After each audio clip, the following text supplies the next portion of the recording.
back, getting set for overtime. Adam Thomas along with Scott Verone here high atop midcourt.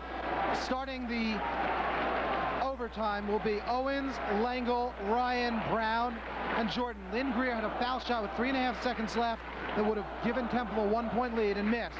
Paul Romanczyk, with about 18 seconds left, had 2 shots with Penn up 1, and he missed both. Karcher has 4 fouls. Romanczyk has 4 fouls. That's someone to look at. Romanczyk not in the game to start the overtime, maybe because of the fouls, maybe because of those 2 free throws he just missed. And now Penn, on their next foul, will also be in the double bonus. Each team does get a timeout, however. Both shots missed. So Temple has had 2 possessions, no points. Penn has had 1, no points.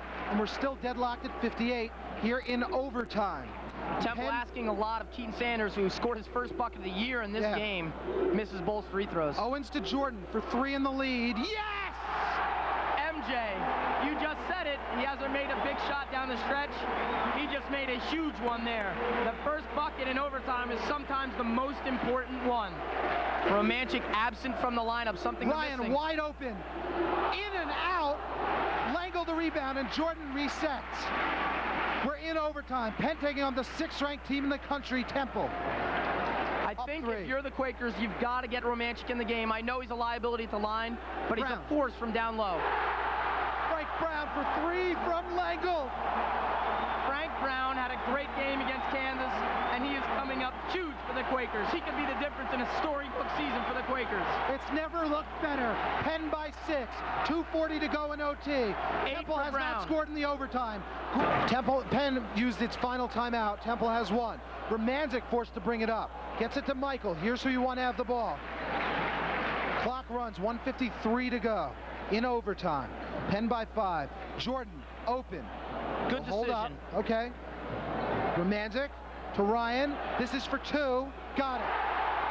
Unbelievable shot. That is huge. Jed Ryan coming up big on the baseline with a 19-footer with his foot on the 3-point line. Oh my. Penn is starting to give Temple a chance to get back in. They had a 1-on-2, and Ryan hit Brown, who hesitated. 13 for Barnes, his season average 11-something. Michael, he doesn't hesitate, but it won't go. Romanczyk rebound, gets it to Brown, up top to Langle, reset the clock. No, it didn't hit. So 14 on the shot clock now. Huge play by Romanczyk. And he picks up his dribble. Great cut by Jordan. And a great move. Spin, but then he lost it. Sanders back the other way. 40 seconds to go. 3. No. Loose. Temple controls. Fouled. Frank Brown has just fouled out of the game. Who do the Quakers go to now? Missed opportunities. A team that was leading by 6 points a moment ago has not converted on the offensive end, has made poor decisions on the defensive end. Keep it right here on UTV 13. Relive the magic no matter when you're watching this. We're putting this one on all through your Thanksgiving break. No matter when you're watching it, just keep it tuned. Keep reliving what may come down to be Penn's biggest win in years over the number 6-ranked Temple. And of course, if you're watching now, the fans the fans felt it against Kansas. They were on their edge of their seats. They wanted to celebrate, and you got the same kind of feeling here. Like the fans are on the edge of their seats, on their urge, ready to bust open and celebrate. Finally, the Pennsylvania Quakers, this version, getting over that hump and getting a huge win. They feel it. I'm sure the Quakers feel it. This could be the biggest win in the last 15 years for the Pennsylvania Quakers. Penn by 4. Watch Romanczyk versus Lamont Barnes. Ball misses. Ball loose. Michael Jordan, who else with the rebound? Somehow, some way, Michael was getting that one. So both teams missing huge free throws in regulation and overtime, and Jordan bails out Romanczyk. Romanczyk got beat on position by Lamont Barnes, but the ball came free on the baseline. Jordan showing great quickness, scoots over and picks it up, and it's fouled immediately by Lynn Greer. No, excuse me, fouled by Keaton Sanders, his 4th foul. Jordan will go to the line. He will shoot 2. His first trip to the line tonight. And Michael can all but ice it with 2 here. This is the chance he's wanted. The big miss against Princeton and against Kansas. And he hits the first. It puts Pennsylvania up by 5. A huge play. Jordan now with 17. I don't know how many coming in the second half, but he has been unbelievable. Just a great performance in the second half. He got them both. Redemption time for Michael Jordan, and this could be the turn of a career. A little token press now, making them work to bring the ball if they get a pick. A very good player might be turning towards great tonight. 3 ball for Temple. Good. Now just a 3-point game. Michael the other way. Spins. Got fouled. No call. Seemingly backcourt. Langle's loose. Fouled, and he got it to go.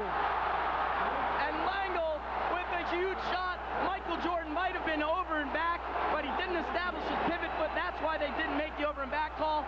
Great passing. And look at Lynn Greer holding the ball above his head. He cannot believe what is happening. Pennsylvania with 15 seconds. I think they have just beaten the Temple Owls, 6th ranked in the country. Unbelievable. I can't believe I'm a part of this. Langle to the line. It was announced earlier this was a complete sellout. This could turn this program around. This really, from a fan perspective, this full sellout is finally getting to see the best that Penn has to offer. An overrated chance are coming in. Big 5 basketball, college basketball at its best. Unbelievable. I am amazed. And they are up 6:15 to go. Here we go. This is Greer. Tried a 3. He got blocked by Ryan. Referee, he didn't get fouled. He got blocked. But even the referees can't take this one away, I don't think. Not with 8.6 seconds left. A very late whistle on Jed Ryan. I don't know. That's a questionable call. Oh, it's an awful call. And there's Pepe Sanchez. What a difference he might have made tonight, we'll never know. 71-65 Penn, 8.6 to go in overtime. 3 shots for Lynn Greer. So is there an asterisk next to this W if they get it, that Pepe Sanchez did not play? No, the asterisk will say that this is one of the biggest wins in recent memory. That's what it'll say. So Lynn Greer, but it hasn't happened yet.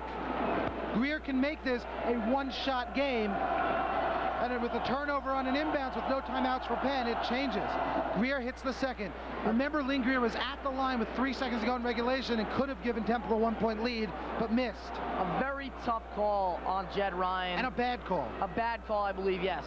To give Lynn Greer 3 free throws. He was standing there, flat-footed, wasn't moving. Lynn Greer leaned into him, and a very late whistle also. Here comes the crowd. Greer to pull within 3. Yes. No timeouts. Romancic. Turnover. Dunk, miss, but a foul. And Lamont Barnes was half a step away from getting a 3-point play and tying this game up. It's 71-68 with 7.2 seconds. Just a bad decision. If you do anything there, throw the ball 50 feet down court. That's now it for Paul Romancic. Now Josh Sanger's got to come in. And if they inbound to Sanger, this game's not over, Scott. They are missing Owens and Romancic to try to get this rebound. Both men have fouled out. Barnes 5 of 9. I believe he's made 4 in a row now. 2-point game. Penn by 2. 7.2 seconds to go in overtime. Barnes with 1 more shot. No timeouts for either team. He hits. 1-point game, but Penn has to inbound. Sanger's open. They get it to Jordan, and he's fouled. Boy, Mike, you always say you want to be the hero. We've talked about the missed 3-pointer at the end of last season that would have beaten Princeton. We talked about the missed shots down the stretch against Kansas on Tuesday. Here's your chance. Jordan with 2 free throws earlier in the overtime period. He's also hit a 3 in the overtime, which was our first bucket. Kind of loosened us up. He'll go to the line with a 1-point lead. Temple, no timeout, so they'll be inbounding from the baseline down however many points. They're going to have to go the length of the court to get this bucket. Here comes the first. Got it. Jordan's been red hot. 3 for 3. After he made that, he kind of slumped his shoulders in contentment, satisfaction. Okay, now if Michael hits this one, you can pretty much guarantee that the best Temple will do is send it into double overtime. They need a 3 to do it if Michael can hit. Got it. Here it is, folks. There's your hero, Quaker fans. Greer, Don't a shot to foul. tie. Don't foul. Greer, long 3. No good. Unbelievable. Quakers, the fans are storming the court. They're falling over each other. The Pennsylvania Quakers have beaten the 6th-ranked team in the country. The security guards are getting out of the way. There's nothing they can do. It is pandemonium in the Palestra. The Pennsylvania Quakers have taken out the number 6 team in the country. Oh my God! It happened. This is amazing. It happened. The crowd spilling onto the court. Redemption. Michael Jordan, Paul Romantic finally get that win over a national powerhouse that they've been craving for the last 2 years. This is astounding. They're coming from everywhere. Scott, you know, Michael Jordan had the guts to come on Sports Talk this past week here on UTV. He had the guts to take it on the chin after they lost to Kansas, and he kept promising everyone, and the players that called in kept promising everyone, we're going to beat Temple. No one believed him. He took heat from fans that called in. And Take Adam, that is the University of Pennsylvania Quakers' first win versus a top 10 opponent since 1979. Wow. And you remember what happened in 1979. The Pennsylvania upstart Quakers went to the Final Four to be defeated only by the Magic Johnson-led Michigan State Spartans, the eventual national champions. Michael Jordan has waited forever for this one, seemingly. He came in his freshman year, my freshman year, and you think back to some of the games down the stretch, 1-point losses to St. Joe's and other ones like that. Their security guards guarding the baskets. Well, I think you want to cut down the nets. Maybe we can make a deal. I don't know how they're going to get the basketball standard out of the Palestra. I don't think it's going to happen. It wasn't even talked about. I think the crowd just wanted to score. What about cutting the nets? But I don't know. This is reaching riotous proportions here. Several fans now have stripped down and are naked, only in their boxers and pants, running around dancing. This is a great show of University of Pennsylvania pride. Scott, you know, what a week for Pennsylvania sports. What a turnaround for Pennsylvania sports.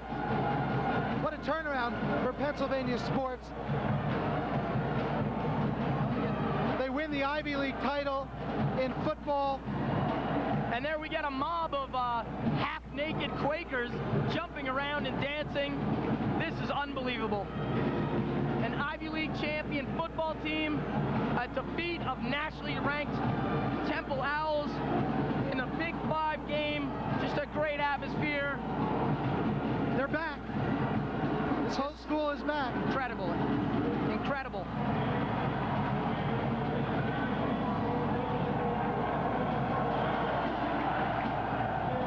Now we're just going to let this crowd speak for themselves for a little bit. Unbelievable. They are trying to get at the basketball standard. Oh, here we go. Some fans are on it. Well, we'll see. Scott, they went to overtime to beat Temple. Oh, there's a fight on the court. Fight on the court. Where? Being broken up by yellow-shirted security guards, and they're going to escort one of the gentlemen out of the game. No need for that. Unless it's a Temple fan. No need for Temple fans to be in the building. This doesn't concern them. They should leave with their head between their legs, as should their team. Well, Scott, make sure to stay tuned for your UTV 13 postgame show. All these guys are good friends of UTV. They've waited a while for this. We'll talk to your heroes. Michael Jordan, foremost among them, but of course Matt Langle, Paul Romantic, Jeff Owens, Jen Ryan, you name them, Frank Brown. This is a great moment for the Pennsylvania Quakers. I'll tell you what, if we get Lamar Plummer back at some time in this season, this could rival the Jerome Allen, the 92, 93, 94 team of the great years when they went to the tournament, defeated Michigan, won a first-round tournament game. This is a scary team in the tournament if they make it. You do not want to play them. Look at the strategy of the security guards. They've slowly but surely been pushing their way up from half court. Could this be the year that the Ivy League gets 2 teams into the tournament? Quite possibly. Princeton, very well respected. The Quakers having a great start, you know, a close loss to Kansas and then a victory here against Temple. Whatever happens in the Ivy League season, if maybe Princeton and Penn are both 13-1 and have to go to a tiebreaker, we could see both of those teams in the tournament, one of them getting an at-large bid. The crowd now chanting overrated. This is something they've always been chanting towards Princeton in the last few years, and Princeton has responded with chants of never rated. Well, Quaker fans, it might be Princeton when these guys first meet up in February, on February the 9th. It might be Princeton that's going to have to start chanting overrated. The Quakers may very well be headed for the top 25. As I look at the schedule, a very close loss by 5 points to number 7 Kansas. Now a win against number 6 Temple. They're home against Lehigh and at Penn State. Then they go to the ECAC Festival in Madison Square Garden. Over the holiday, they'll take on Georgia Tech, and then they'll take on Iona, and then the winner of the Georgia Tech Hofstra game. If they win their next 4 games, they'll be in the top 25. Maybe before then, but if they win those 4, they'll be there. If they can get to the finals of the ECAC, it'll be a tough game against Georgia Tech, who will probably beat Hofstra. All right. They can pull that one out. All right, Scott, a lot more coming up. 73-70. Penn wins this one in overtime. They beat the 6th-ranked team in the country, the Temple Owls. We're headed down to the postgame show. Stay with us. We got to hear from these heroes.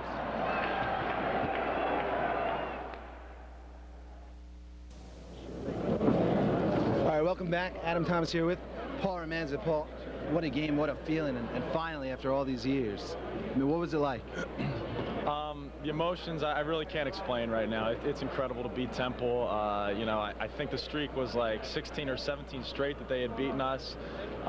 So it's a monkey off our back, you know, like we've been saying, you know, in the media room and everything. And it's just great to get a win, a big win like this, especially after the tough loss to Kansas. Okay, you guys shoot 51% and you knock off the 6th best team in the country. Now is it safe to say that maybe just shooting 35% is the only reason you didn't beat the 7th best team in the country? And based on that, just how good are you guys? I think both Kansas and Temple are very good defensive teams and bring a different defensive concept to the table. But you know, we played well, we were poised, and where it counted, you know, all those stats, that's great and all, but what happens is down the stretch, who pulls it out? And we didn't pull it out against Kansas, but we did tonight. And that's, honestly, I don't even look into stats too much. It's who wins it in the end. I knew it was going to be a close game against Kansas and a close game against Temple 4 months ago. I know we're a good team. Right. So it just comes down to clutch play. Now you got to start looking at this top 25. You have to start looking at the rankings. Princeton's like, you got to do it. It's gonna be totally different totally different sports talk shows. no more sex rumors or anything like that. Yeah, I don't even know if I can get you guys. I'll have to be looking for JV or something. But at this point, just how far can this team go? You know, I'm looking forward to a very, very exciting season for this team. I really am. You know, we got a lot of talent, and you know, we're just scraping the surface. I think we're a very talented team, and the whole thing is, it is a team. We're together, and in this 100%. You know, and it took a team effort tonight, and it's going to take a team effort every single game. We got a tough season ahead of us. You got it. All right, that's Paul Romanza. If he's not too big, we might be able to get him on Sports Talk coming up pretty soon. Thanks a lot. Welcome back. Adam Thomas here with very happy and busy Coach Fran Dunphy. Coach, what a big win. Biggest win maybe since at Michigan or one of those Princeton games? Yeah, Temple being as ranked as they are, you know, and it's a city game, and anytime you play a Big 5 opponent, it's a tremendous challenge and great test, and we feel fortunate to come out on top. Yeah, you looked at the stat sheet, 23 turnovers to just 5. Also some problems down the stretch with the foul shooting, at least in regulation. I mean, if you were to look at that and then take a look after the game, I mean, would you have thought you came out of here with a win? Yeah, probably not. Right. Yeah, but one of the nice things was we shot it well from the perimeter, and that kind of overcame those turnovers that we had. And then we didn't shoot it from the foul line very well either. But it's a great win for us, and it came in a non-statistical fashion, but we'll take it. Yep. Okay, now we spoke before the season on our Penn basketball preview special, and you said, well, we're just going to set little goals right now. And after 2 games, have those been accomplished? Well, I would say in some respects no, in that we lost to Kansas. It's nice to beat Temple, no question about it, but we had every opportunity to beat Kansas. And now our next goal will be to play against Lehigh here on December 3rd, and we'll hopefully that'll be a great goal of ours as well. Now in your career, the Maloney, the Allen Aaron, some wins in the NCAA tournament. How good, do you have a feel for how good this team is right now? Is it too early? It's a little early to tell, and as we talked about in the press room, we went on that Italy trip, and I think that helped us a lot. Plus, we have a lot of veteran guys, so we should be further along than we've ever been. So I'm proud of our guys, and I think they have a chance to be a pretty good team. Final question: is there one major difference between this team now and this team a year ago? Yeah, I think, Michael's a year more mature. Matt, everybody's a year more mature, and having Jeff Owens back is a critical piece of the puzzle as well. I can't remember exactly when it happened, but he got the rebound. He tied somebody up, and it was our basketball. I guess it was at the end. Was that at the end of regulation? It was, yeah. Yeah. So, I mean, it was a critical play. Yeah. Well, if he's not in the lineup, obviously that's not happening, just because of his size being in there. And it's just great to see him playing, and he means a lot to our team. You got it. Congratulations, Coach. Appreciate it very much. Big win, sure. Penn defeats Temple 73-70 in overtime. We're coming right back with Michael Jordan, the hero of tonight's game. And welcome back. Adam Thomas here with Michael Jordan. Well, you just came out and you said it. You told us on Sports Talk. No one thought it would happen, but you said it would happen, and it did. I mean, what's the feeling? I think the feeling for the university and everyone on the team, is that we're just happy, get a monkey lifted off our back, because it's the first time that Penn has beaten, Temple in about 17 years. Yeah.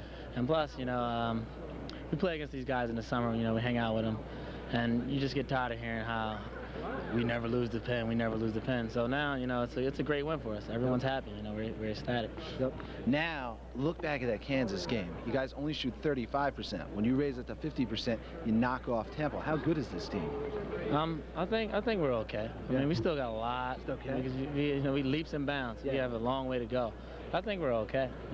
We'll be all right this year. The triple threat, just what do we say? Maybe 25% in that first game. Tonight, much better. I'm no math major. I can't figure it out, but 14 of 27. I mean, how great was that? Owens a big rebound at the end. Langley a big three, and then you always say give you a chance to be the hero, and you did it.